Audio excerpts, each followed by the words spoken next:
चला मुलांनो, आपण आता आज बघणार आहोत 39चा टेबल.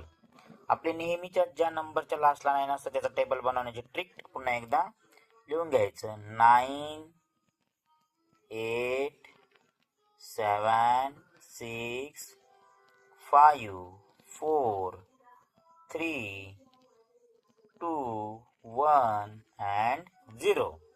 Now 39 म्हणजे 39. आता 3 हा जो नंबर आहे 3, या प्रत्येक येणाऱ्या नंबर नंतर 4 ऍड करत चालायचा.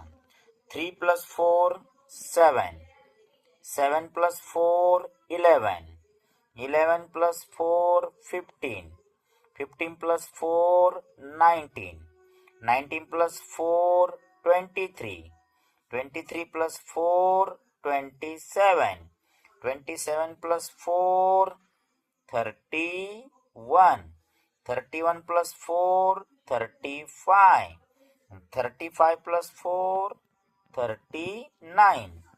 हा झाला तुमचा 39चा टेबल. चेक करून घ्या व्यवस्थित बाळांनो 39चा टेबल. व्हिडिओ बघितल्यानंतर लाईक अँड सबस्क्राईब नक्की करा.